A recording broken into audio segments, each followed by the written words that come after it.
Magandang tanghali mga kabay. So meron pa akong approved repair dito ngayon mga kabay. Ayan, 39031. Bali circular so na makita. Bali papalitan natin mga kabay. Ito po armature. Ayan. Bagong bago po yun mga kabay. Yung ipapalit natin dyan. Ayan.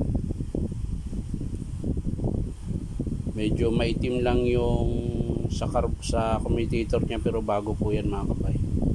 Pero matagal na to na stock. Tapos yung field coil, ayan po. Yan, bago din po yan. So yun po yung kakabit natin dito sa makita mga kabay. Tara, samahan nyo po ako. So ayan mga kabay, nabaklas ko na po. Bali, ito na po yung armature na luma. Ito po yun, papalitan natin.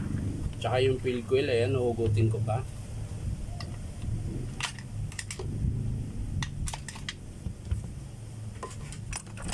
Hugot nito mga kabay, rubber malit lang para di kayo mahirapan. Yan lang, pupukpukin nyo lang po siya hanggang sa lalabas. Yan. Pero syempre, dandan lang po, baka mabasag naman po yung housing. Yan.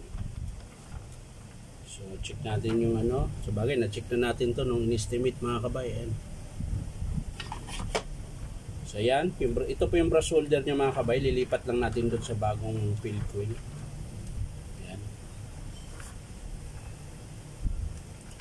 So yan po yung sira niyan mga kabay, nalusaw po siya. Kabilaan po yan. Kaya umuugong na lang po, pati yung armature. So ito po yung bagong field coil mga kabay, ayan.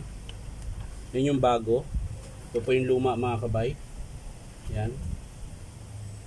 So, ito po ikakabit natin dito sa circular saw. Ayan. Kakabit na po natin yung bago mga kabay. Ayan.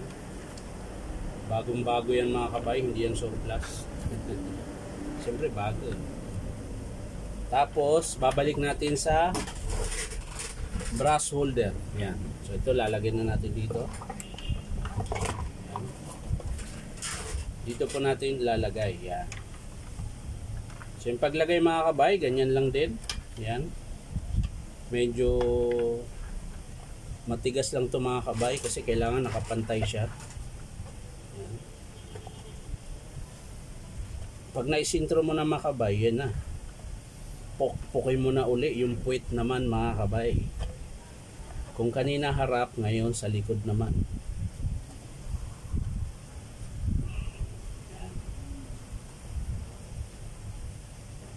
Lang. Sobra.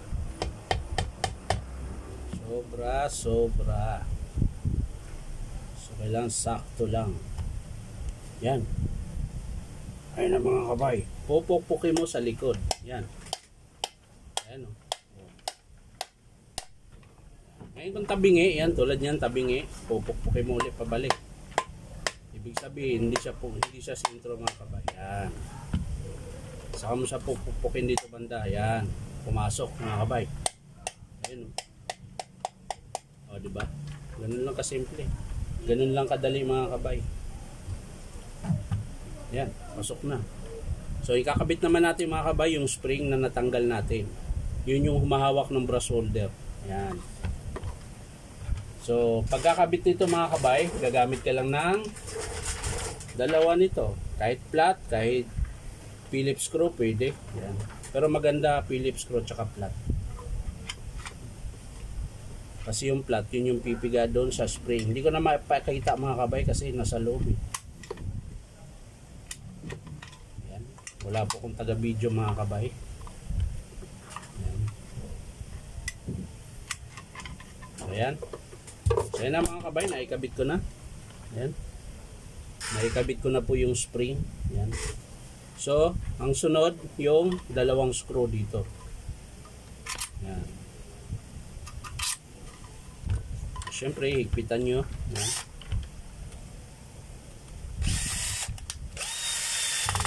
Yan.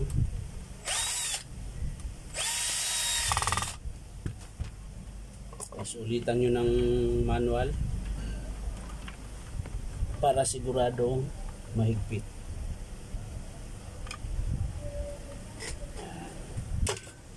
kung maganda yung cordless nyo mga kabay, ito kasi medyo palyado na eh. Kaya minsan hindi sa gano'ng humigpit. Yan. Kaya inuulit ko na lang sa manual para sigurado. Ayan mga kabay, ganun lang, tapos na. Tapos sasalpak na natin yung armature na bago. Ito yung armature na bago mga kabay. Tutusok nyo lang dito, ganyan.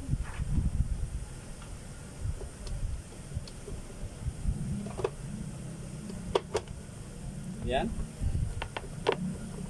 Ikot. Gilid-gilid mo lang mga kabay. Yan. Oh, pasok na. So yan na yun mga kabay.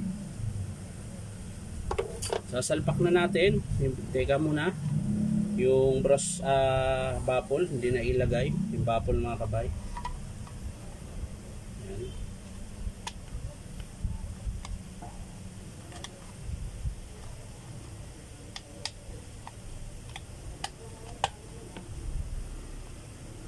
Yan. Sasalpak na natin mga kabay. Yan, ganyan lang. Ingatan nyo lang yung wire na hindi maipit. Yan. Yun na mga kabay. Sasara na natin yung takip. Ito. Tapos syempre yung screw.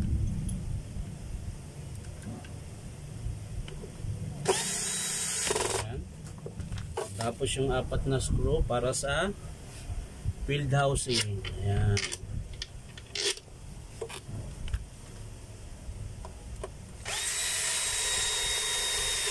Ayan.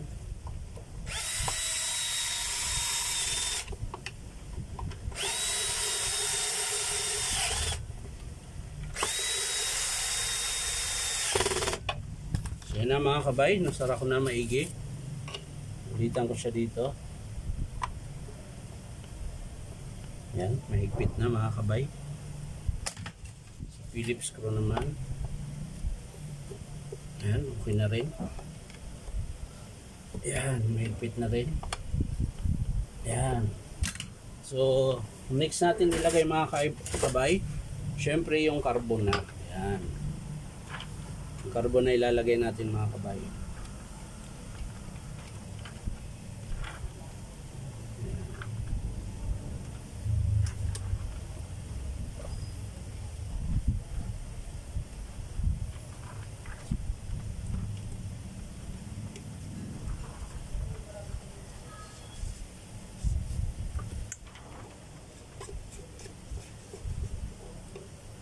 Yan.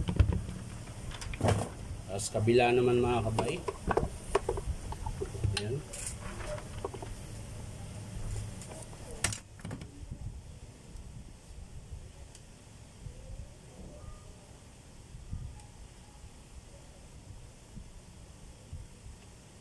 Tayo. Pumasok ka na, Brad.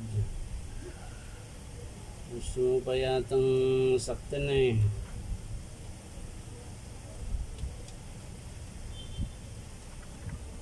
Yun. Pumasok din siya.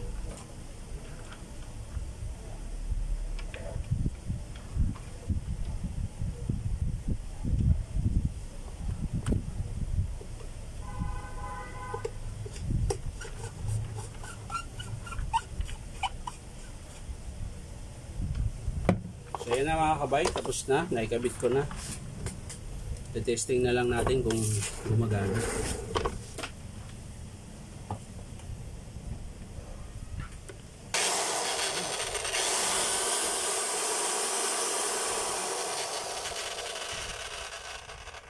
So okay na mga kabay, yun lang po yung pinalit natin.